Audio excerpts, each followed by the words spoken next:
பேரவை தலைவர் அவர்களே, 2024-2025 ஆண்டிற்கான மாண்புமிகு உறுப்பினர்கள், நீங்க பேசுறது எதுவும் அவை குறிப்பில் யாராவது இந்த பிரச்சனை நேற்று தீர்த்து வைக்கப்பட்டு விட்டது. மாண்புமிகு அமைச்சர், நிதிநிலை அறிக்கையின் மீதான விவாதத்தில் மீது என்னுடைய பதிலுரையை வழங்குவதற்கு வாய்ப்பு தந்திருக்கக்கூடிய நம்முடைய மாண்புமிகு முதலமைச்சர் அவர்களுக்கு என்னுடைய நெஞ்சார்ந்த நன்றியை நான் தெரிவித்துக் பிரச்சனை பண்றீங்க. இது ஏற்கனவே ஆளுநர் உரையில மிக தெளிவாட்டு விரிவாட்டு அதுல குறிப்பிட்டிருக்காங்க. மாண்புமிகு முதலமைச்சர் அமைச்சரவை எழுதி கொடுத்ததுல தெளிவா இருக்கு. ஒன்றிய அரசுக்கு அழுத்தம் கொடுத்து ஒன்றிய அரசு மக்கள் தொகை கணக்கெடுத்தால் மட்டும்தான் அது நடைமுறைப்படுத்த முடியும். நீங்க அரசியலுக்காகவோ எதுக்காகவோ மக்கள் தொகை கணக்கெடுக்கல மாநில அரசு எடுன்னு சொல்ல வேண்டிய அவசியம் இல்லை. அதை சொல்றதுனால அதை எடுக்கிறதுனால நடைமுறைப்படுத்ததை யாரும் ஒத்துக்கிட மாட்டாங்க. இந்திய அரசியலமைப்பு சட்டப்படி கேளுங்க, இந்திய அரசியலமைப்பு சட்டப்படி 10 ஆண்டுக்கு ஒரு முறை ஒன்றிய அரசு மட்டும்தான் மக்கள் தொகை கணக்கெடுக்க முடியும்.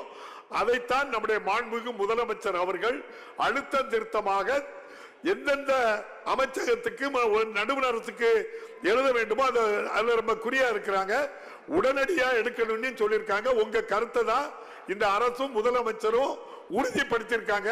நேற்று நீங்க பேசும் போதே அதனால இது மாண்புமிகு முதலமைச்சர் ஏற்கனவே உங்க கருத்தோட ஒத்த கருத்தா இருக்காங்க. ஆகவே இது தேவையில்லைன்னு சொல்லிருக்கேன். மாண்புமிகு நிதி அமைச்சர் பதில் சொல்லுங்க. தயவு செய்து அமருங்க, தயவு செய்து அமருங்க. இல்ல வேற ஏதாவது அழுத்தறதுன்னா நீங்க முடிவு எடுத்துக்கலாம். நீங்க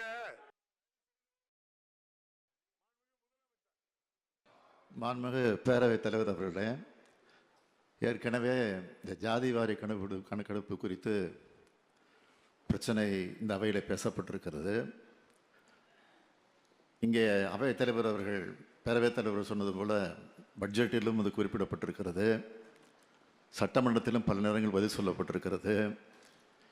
இதையெல்லாம் தாண்டி பாட்டாளி மக்கள் கட்சியினுடைய தலைவர் ஐயா டாக்டர் ராமதாஸ் அவர்களும் அதேபோல் திரு அன்புமணி ராமதாஸ் அவர்களும் அதேபோல் வேல்முருகன் அவர்களும் இங்கே இருக்கக்கூடிய பாட்டாளி மக்கள் கட்சியினுடைய தலைவர் நம்முடைய ஜி.கே. மணி அவர்களும் பல முறை நேரடியாக வந்து என்னை சந்தித்து இது குறித்து பிரச்சனையை சொல்லியிருக்கிறார்கள்.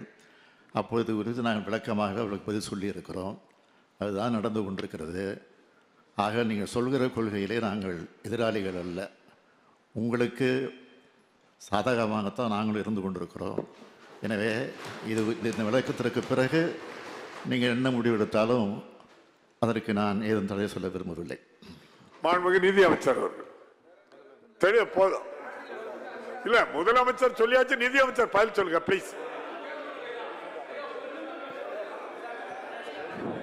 இல்ல தயவு பண்ணி உட்காருங்க பிளீஸ், தயவு செய்து உட்காருங்க. உங்க விருப்பம் தான் என் விருப்பம். முதலமைச்சர் சொன்னதுக்கு அப்புறம் அதுல நீங்க கொஸ்டின் பண்ணது நியாயமா தெரியல. தயவு செய்து அமருங்க. தயவு செய்து மாண்புமிகு அமைச்சர் தயவு செய்து அமருங்க. எல்லாம் விவரம் தெரிஞ்ச ஆளு ஜி.கே. மணி அவர்கள், படித்தவங்க, ஆசிரியருக்கு படிச்சிருக்க, உட்காருங்க. ரொம்ப தெளிவா சொல்லிட்டாங்க.